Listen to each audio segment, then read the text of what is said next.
People will say to me, you look miserable. I'm like, that's just my face, kid. I can't help it.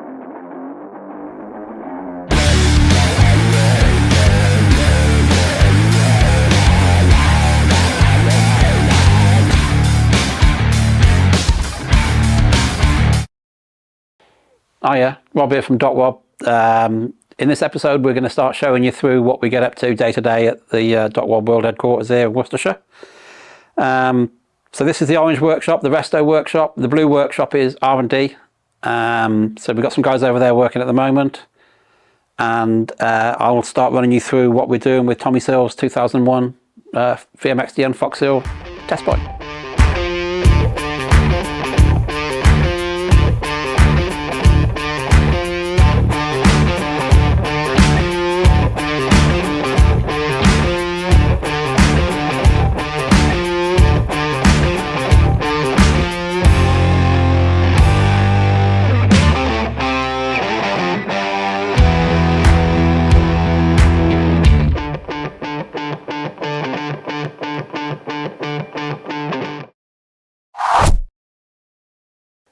Okay, so this is the frame back from the powder coaters. Been done.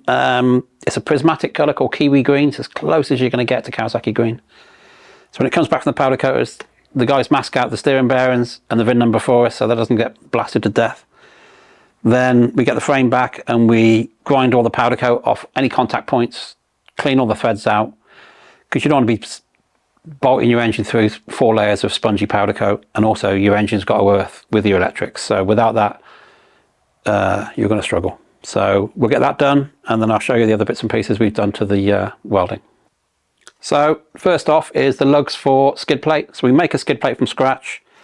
We make these brackets from scratch. So we make the plate, recess the bolts. The bolts we use are actually a KX disc bolt, which is an M8 recess bolt. So it's nice and flush, Allen key.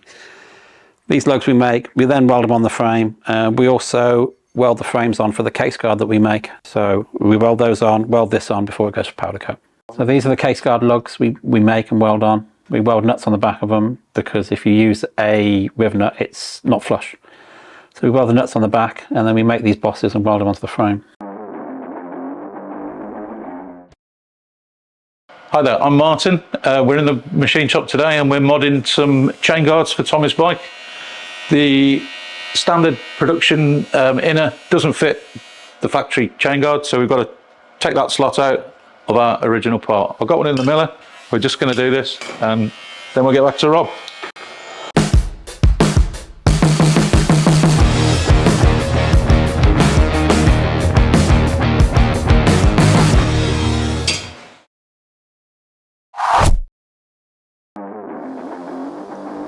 Right, we're in the R&D department and we've just got one of our DocWob bikes in. It's come in today because headstock bearings need changing. It's one problem that these 22K Kawasaki's have got. The water goes past the bearing seals and fills the frame. So we're here today just to put some new bearings in and then just give the bike a nice service ready for the weekend. So on this one, the down tube's full of water. I don't know how it's getting in. We're trying to figure it out. So we've rigged up a syringe just to see how much is in there, and we're thinking we need to drill the down tube, but the engine's got to come out to do that. So short term, we're just going to see how much is in there. Go on then, Tone, let's see the damage.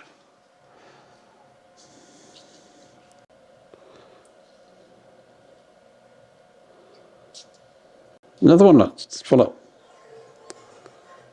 You need to get it out quick, Tone. Every Kawasaki you've had through the doors, steering bearings. And if you stand them on a stand, that just sees up. That sounds empty now. There you go. Cool, 100 mil. So this is a 2003 CR250. We bought it for VMXdN Foxhill for Mike Rocco to do a parade lap on. Nothing special, as you can see. So we're going to have it apart. It's not priority. It's going to be done nearer the event. So it's going to come apart and be all done up with Geico Honda graphics, same as Mike used to race for parade laps. So unless anybody else comes on board, wants to ride a Honda, that's going to be for him. People think we must buy these bikes that are mint, but we just buy the same as everybody else. They're just normal 22-year-old junkers, really. So we'll take it apart and see what we're dealing with. There's never any good surprises, let's just say that.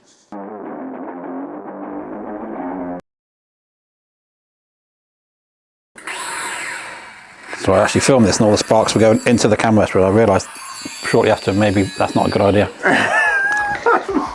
So when you're fitting a new clutch basket, what you have to do is drill or grind the rivets off the back of the basket. The Kawasaki one's a bit harder than most because they're a countersunk rivet, so you've got to grind really quite deep into the plate. Then you go get the hydraulic press. You've got to support the inside of the basket, the underside of the basket, and then the gear on a Kawasaki is pushed in. It's very tight, so you just got to pop it out. You can see from this picture how grooved up the teeth are on the clutch basket. And with Tommy, he's pretty handy on the clutch, so he's going to want a good one. So these are the cases prior to being cleaned. Everything's removed, as you can see, every single stud, and then the cases go into the vapor blaster, and that vapor blaster stuff gets everywhere. But it does bring the cases up nice, especially on a Kawasaki, because they're like a cast finish anyway. On a Honda or Suzuki you polish them after, but on a Kawasaki it's the vaporing is the finished finish. Nice camera work there, if I do say so myself. So this is all the motor parts being cleaned, laid on the bench. But first off, the cases have to go in the oven, so really hot, heat-proof mechanics wear gloves, which are actually NASCAR wheel-changing gloves, believe it or not. Then the bearings we put in the freezer overnight, and they'll just drop in with the smallest of taps. This way there's no tension, there's no nothing, so we're talking GCSE physics here. Heat the case up, freeze the bearings, everything drops together nicely. Some of them drop in, some of them need a little love tap just to make them seat nicely, but you can tell when they're seated because they make a different sound. And then you leave the whole lot to warm up to the same temperature together.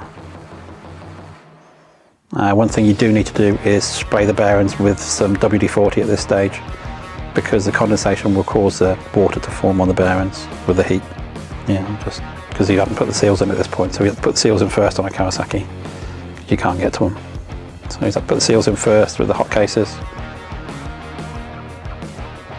and drop the bearings in. On the Kawasaki case there's also a bearing brace which goes in that hole there, which if you're not careful when you flip it over will fall back out again. It's a real weird one, you have to tap it in then it falls out. And then on reassembly we have these metal inserts that sit inside the bearing, so it heats the inside of the bearing, and the crank's in the freezer, and then you watch how nicely it just drops together. No hitting, no pushing, no hammering, no nothing, it goes in nicely.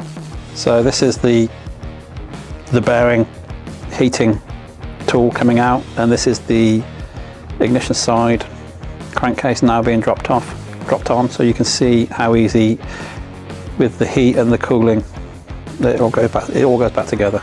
Once everything's lined up, you watch it just drop back together. It should just fall together nicely now. There you go, not loads of beating or smashing around.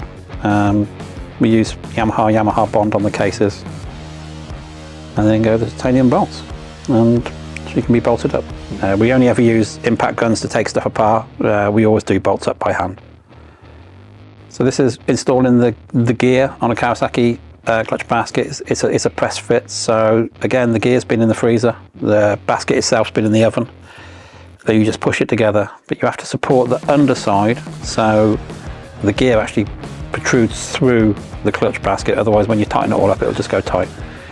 So you just push it in nice and gently, nice and square, until it stops. Look at that camera work, you've got to be happy with that. So this is showing the swing arm that we've welded the brace pieces on, top and bottom, to copy in a KHI factory swing arm. I'll give this one a polish and a fluff and buff. This is installing the studs back in the cylinder with the Pro Circuit titanium stud tool, believe it or not. I'm not even sure if they're still available, but it's a really good tool. So this is the Metaltech engine bench we have, which is the best thing in the world. So you can spin it, twist it, turn it on angles. So you can see the Cerakote clutch cover from Ollie at Ceramax with our KHI crosshead screws. This is the cylinder going back together, so we vapor blast the head. The cylinder comes back from Aptec, vapor blasted, so now the power valves are all back in it, the reed block's back in it, and it's our own billet aluminium power valve cover, anodized bronze. Studs are back in place, all replated, Cerakote power valve covers, and everything's cleaned and working like it should.